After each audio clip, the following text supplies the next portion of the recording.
नमस्कार साथियों, स्वागत है आपका अपने यूट्यूब चैनल भाषा निकेतन में। साथियों, हम बात करेंगे हिंदी टीजीटी, पीजीटी, जीआईसी और सभी जो हिंदी संबंधित आपकी जो परीक्षाएं हैं 2022-23 से, उसमें हम हिंदी प्रवक्ता हेतु अ, जो संस्कृत साहित्य का सिलेबस है उस पे हम बात करेंगे।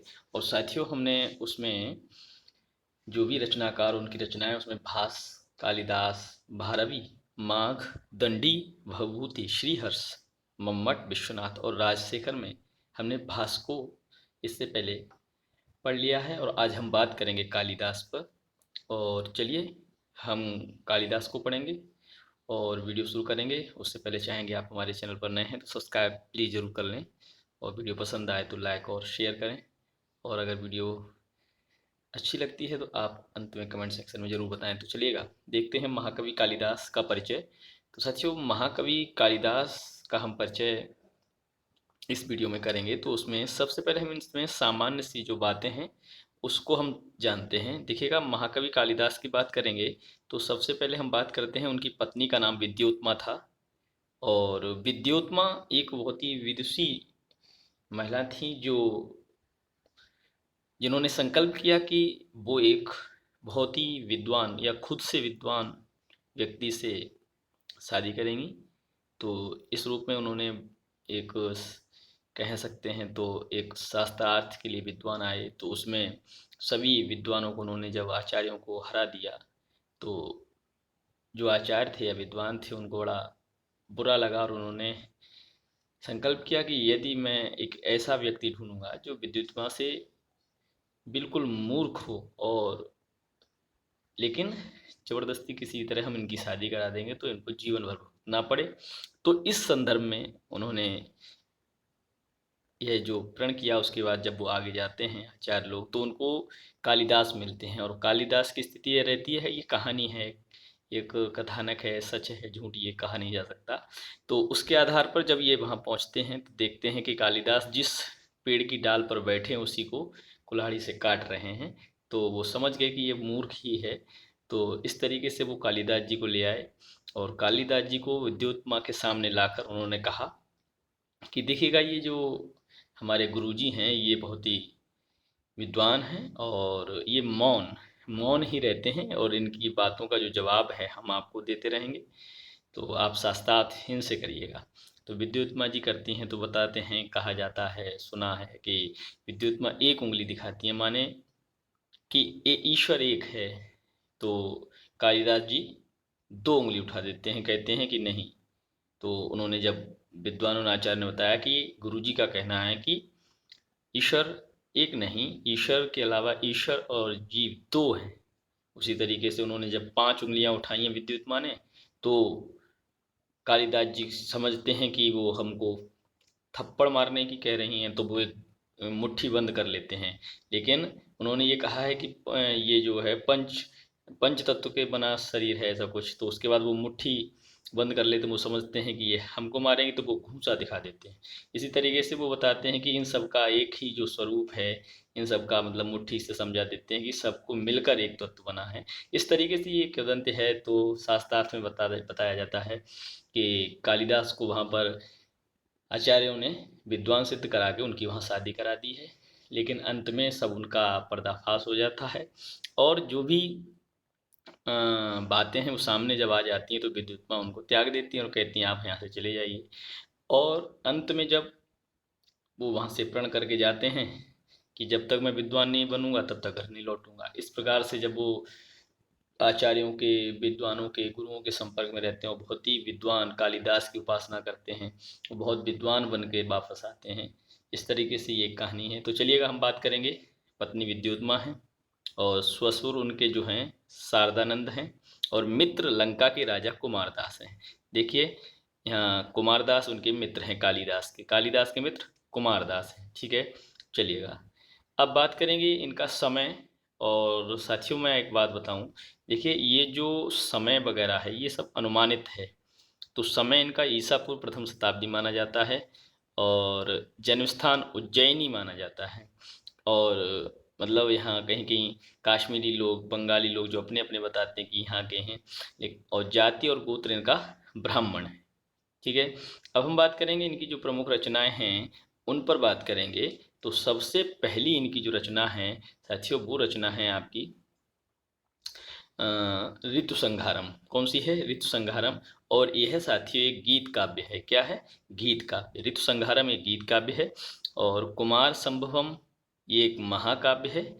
और मालविकाग्निमित्रम ये नाटक है। विक्रमोर्वशीयम इनका ये त्रोटक है, ये भी नाटक ही कहिएगा। मेघदूतम इनका खंड काव्य है। रघुवंशम महाकाव्य है। और अभिज्ञान शाकुंतलम जो सुप्रसिद्ध और अंतिम रचना जो है इनकी मानी जाती है वो नाटक है। तो साथियों देखेंगे कि यहाँ पर गीत काव्य एक है, खंड काव्य एक है, महाकाव्य यहाँ पर हम कह सकते हैं दो हैं, एक तो कुमार संभव और एक रघुवंशम। ठीक है। और नाटक भी इनके दो हैं, मालविकाग्निमित्रम और अभिज्ञान शाकुंतलम। एक यहाँ नाटक को त्रोटक भी नाटक के रूप में आता है, तो इसको भी एक विक्रमोर्वशीयम में 3 नाटक कहे जा सकते हैं, इसको त्रोटक कहा जाता है। चलिएगा, ये आपको समझ में आ गया होगा। देखिए इनको याद कैसे करेंगे वो आप लोग समझ लीजिएगा। देखिए पहला इनका नाटक ऋतु संहारम माना जाता है जो एक गीत काव्य है। ठीक है। देखिएगा जब ऋतु आती है ना, बसंत ऋतु आती है तो लोग क्या करते हैं, सुंदर सुंदर गीत गाते हैं, इस तरीके से समझ लीजिएगा। और कुमार संभव, कुमार कौन है? यहाँ जो कुमार हैं वो कार्तिकेय हैं। ठीक है। महादेव के पुत्र कुमार। ठीक है, कार्तिकेय तो महादेव के पुत्र कुमार। ठीक है, इस तरीके से महाकाव्य है। मालविकाग्निमित्रम एक नाटक है। ठीक है। मालविकाग्निमित्रम क्या है? नाटक है। और विक्रमोर्वशीयम ये भी एक नाटक है। और मेघदूतम एक खंड काव्य। खंड काव्य को यहाँ ये गीत काव्य भी इसको कहा जा सकता है। ठीक है। मेघ बरसते हैं तो भी गीत गाए जाते हैं, इस तरीके से याद रखिएगा। देखिए रघुवंशम, रघु माने हम कह सकते हैं जो श्री राम भगवान के पूर्वज हैं उन्हीं से है। तो ये रघुवंशम जो है मतलब बहुत ही बड़ा हम कह सकते हैं वंश है, इसके लिए इसको महाकाव्य कह सकते हैं। और अभिज्ञान शाकुंतलम ये नाटक है। तो आप इसको समझ सकते हैं और अपनी तरीके से इसको याद कर सकते हैं। चलिए देखेंगे और भी कुछ बिंदु हैं। उपासक बताया जाता है शिवजी जो शिवजी के उपासक थे कालिदास। और जो भी इनकी रचनाएं उसमें जो शिव स्तुति से शुरुआत करते हैं, इसलिए इस आधार पर भी हम कह सकते हैं कि ये शिव के उपासक थे। तो चलिएगा, प्रिय छंद इनका उपजाति और अनुष्टप है। और प्रिय अलंकार इनका उपमा अलंकार है।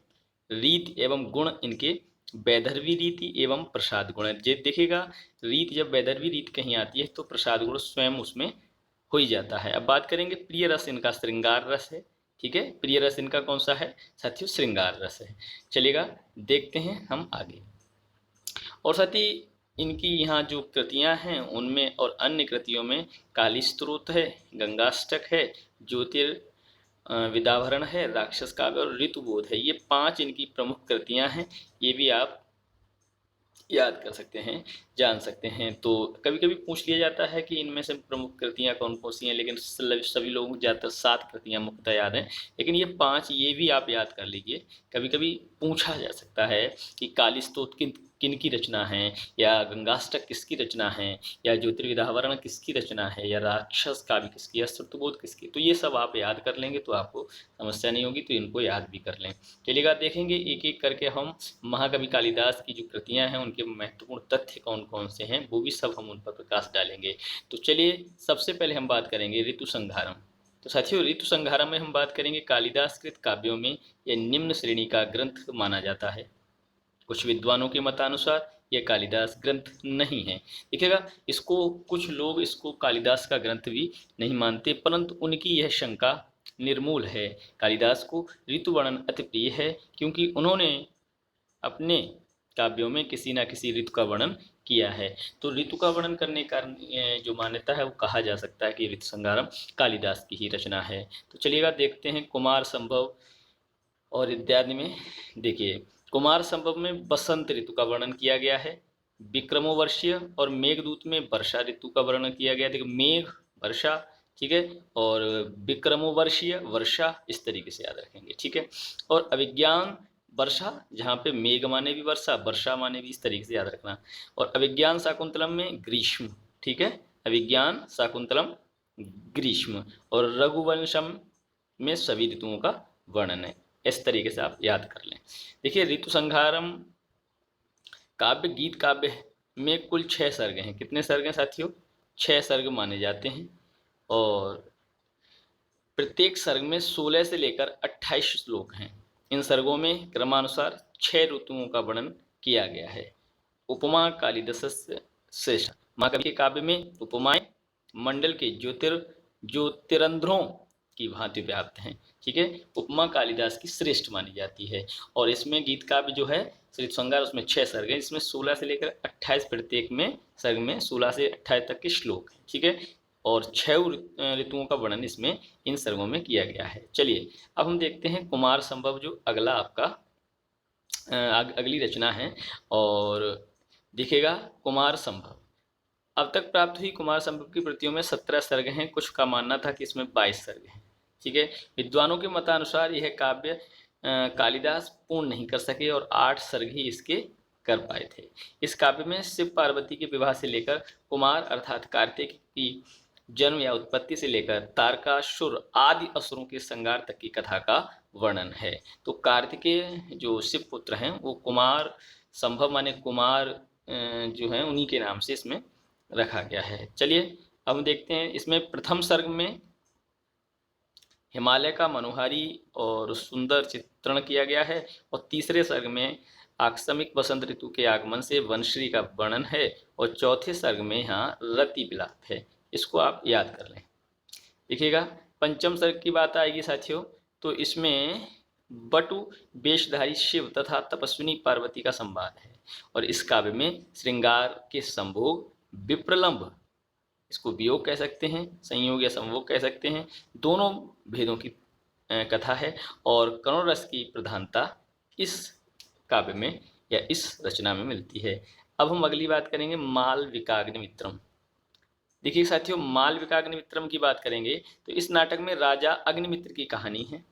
अग्निमित्र एक निर्वासित नौकर की बेटी मालविका से प्रेम करने लगते हैं, तो मालविकाग्निमित्रम। ठीक है, मालविकाग्निमित्रम। तो साथियों ये यहाँ पर इस तरीके से हम याद कर सकते हैं। अग्निमित्र की पत्नी को पता चलता है कि वो इसे कैद में डलवा देती हैं, किंतु अंत में मालविका को स्वीकार कर उसे राजकुमारी स्वीकार कर लिया जाता है। अब मालविकाग्निमित्रम में 5 अंक हैं। कितने अंक हैं? 5। कौन कौन से हैं वो देखते हैं। देखिए 5 अंक हैं, तो इसमें पहले अंक में साथियों विषकंभक का आया है, विषकंभक आया है। ठीक है, देखिए विषकंभक एक जो काव्य होता है तो जो नाटक होता है उसी का ही एक भाग हम कह सकते हैं। जो कहेंगे तो तीसरे चौथे जो अंक होते हैं उसी में उसका मतलब जोड़ने का भूत और भविष्य को जोड़ने का कुछ कार्य रहता है। दूसरे अंक का स्थल राजा के महल की संगीतशाला है। तीसरे अंक के आदमी एक छोटे प्रवेशक का प्रारंभ होता है। इस तरीके से हम देख सकते हैं। और चतुर्थ अंक की कहानी क्या है वो समझते हैं। देखिए चतुर्थ अंक के प्रारंभ में राजा और विदूषक का भाषण है और 5वें अंक में पुष्पित सुवर्णाशोक को देखने के लिए अलंकृत मालविका और परिव्रालिका सहित धारिणी प्रमदवन की तरफ जाती ही राजा को भी बुलाती हैं। तो यहाँ 5वें में इस तरीके से ये दिया हुआ है। अब है विक्रमोवर्षियम। देखिए विक्रमोवर्षियम माने यहाँ यह 5 अंकों का एक त्रोटक है और त्रोटक उपरूपक प्रभेद है। ये नाटक भी इसको कहा जा सकता है। इसमें राजा पुरुरवा तथा उर्वशी नामक अप्सरा का प्रेम वर्णित है या प्रणय कथा वर्णित है और इसके प्रथम अंक में उर्वशी का मोहापगम वर्णन है। ठीक है, इसको आप याद कर लें। 5 अंक त्रोटक है, राजा पुरुरवा और उर्वशी नामक जो अप्सरा है उसकी प्रणय कथा है। अब हम बात करेंगे मेघदूतम पे। यह एक 120 श्लोकों का खंड काव्य है। मेघदूत रचना की पृष्ठभूमि रामायण की वह घटना है जिसमें रावण द्वारा हरी गई सीता को खोजने के लिए श्री राम हनुमान को दूत बनाकर भेजते हैं। इसमें कवि सौंदर्यान्वेषणी दृष्टि और कला मर्मज्ञता स्पष्ट रूप से सिद्ध होती है। 120 श्लोक का यह खंडकाव्य रामायण की जब रावण सीता को हर के ले जाता है तो श्री राम हनुमान को जो दूत बनाकर भेजते हैं उसी मेघदूतम, इस तरीके से उसको मेघदूतम, मेघ के रूप में जो दूत बना के भेजा गया है वही यहाँ पर चित्रण किया गया है। ठीक है, इस काव्य में सर्वत्र मंदाक्रांता नामक छंद का ही प्रयोग हुआ है और इस काव्य में सर्वत्र विप्रलंब श्रृंगार या वियोग श्रृंगार का वर्णन है। अब हम बात करेंगे अगले महाकाव्य रघुवंश महाकाव्यम। यह काव्य कालिदास के काव्यों में सर्वोत्कृष्ट माना जाता है। इस महाकाव्य में 19 सर्ग हैं। इन सर्गों में 29 राजाओं का वर्णन है और इन राजाओं में रघु नामक राजा बड़ा प्रतापी राजा था जो दानशील राजा हुआ, इसलिए कवि ने इस काव्य का नाम रघुवंश रख दिया। कहीं 29 की जगह 31 राजाओं की बात आ जाती है, तो आप 29 याद रखें। और अगला 1569 इसमें कुल श्लोक हैं, ये भी आप याद रखिएगा। देखिए कथानक में क्या है वो समझते हैं। कथानक का प्रारंभ पार्वती परमेश्वर की वंदना से होता है और प्रथम सर्ग में मनुवंश में उत्पन्न दिलीप राजा का चरित्र वर्णित है प्रथम सर्ग में। अब हम बात करेंगे महत्वपूर्ण जो आपका नाटक है और सबसे ज़्यादा जिससे प्रश्न पूछे जाने की संभावना है वो है आपका ग्रंथ अभिज्ञान शाकुंतलम। कालिदास अभिज्ञान शाकुंतलम जो इनकी महत्वपूर्ण रचना है। इस नाटक में 7 अंक हैं साथियों। कितने अंक हैं? 7 अंक हैं। चलिए इसके बारे में समझते हैं। इसमें राजा दुष्यंत की कथा है जो वन में एक परित्यक्त ऋषि पुत्री शकुंतला विश्वामित्र और मेनका की पुत्री से प्रेम करने लगता है। इसमें श्रृंगार रस प्रधान नाटक है। कहा जाता है काव्येषु नाटकम रम्यम तत्र रम्या शकुंतला। देखिए अगर काव्यों में नाटक रम्य है और तो उस जो नाटक रम्य है उस नाटकों में शकुंतला रम्य है। ठीक है साथियों, इस तरीके से हम इसको कह सकते हैं। देखिए यह जो नाटक है यह उपजीव इसका ग्रंथ है महाभारत का आदि पर्व। माने महाभारत के आदि पर्व से उद्धृत लिया गया है, उसी को आगे आधार बनाकर इसको रखा गया। यह इनकी अंतिम रचना थी और विक्रमादित्य की सभा में 9 रत्न थे और विक्रमादित्य ही कालिदास के आश्रयदाता हम कह सकते हैं। ठीक है, आश्रयदाता माने जहाँ पर हम आश्रय इनको मिला रहने का। चलिए कालिदास की अन्य उपाधियों की बात करेंगे तो दीपशिखा कालिदास की उपाधि है, रघुकार भी है, कविकुल गुरु भी है और कविता कामनी विलास भी और उपमा सम्राट भी इनको कहा जाता है। तो ये 5 कुल मिला के उपाधियाँ हैं, इनको भी आप याद कर सकते हैं।